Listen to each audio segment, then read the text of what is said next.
I have a quick question for you, then I would like to go to a student, if I may. Can you define some terms for us, and those terms being, who is the enemy? What do we call them? You used jihadists before. President Bush and conservatives or people on the right side have said Islamic fascists. We call them terrorists. Are we fighting Sunni and Shia in Iraq? Are we fighting Taliban in Afghanistan? Just who is the enemy, and what do we call them?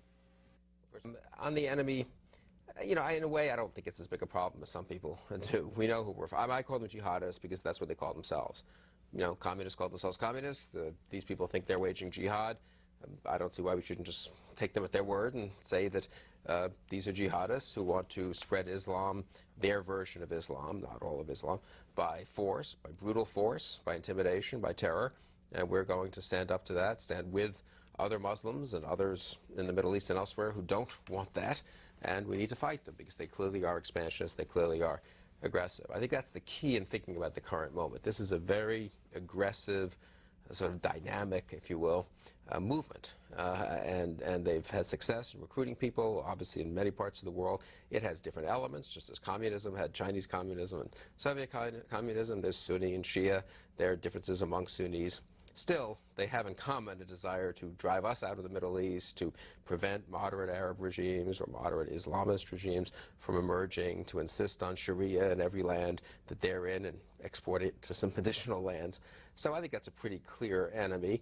Then they have some dictatorships that are not themselves jihadists that kind of support them or buy them off, and that's another kind of problem. So it's a complex war, but all wars are pretty complex. You know, we talk about World War II now as if it was simple, but of course the Japanese weren't the same as the Germans, the Italians weren't the same as the Japanese or the Germans. The Soviet Union was an alliance with Nazi Germany for the first, what, 2 years, year and a half, 2 years of the war.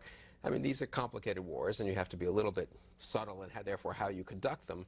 But I think we know basically who the enemy is. But to follow up on Steve Klein's point, because when President Bush refers to them as Islamic fascists, and of course we know what fascism means to all of us, for those who have studied history, and you have the Defense Secretary who refers to those who might oppose the war as to the Neville Chamberlains of the world, to the Appeasers. Those are strong words. Yeah. I mean, the Islamic fascists, I think, is a reasonable term in the sense that fascism, I mean, it's imprecise in certain ways. Fascism was more nationalist, and these people are transnationalists. They don't believe in the nation state. Most of the jihadists, they want a, you know, Islamic ummah or something which, you know, transcends the nation state.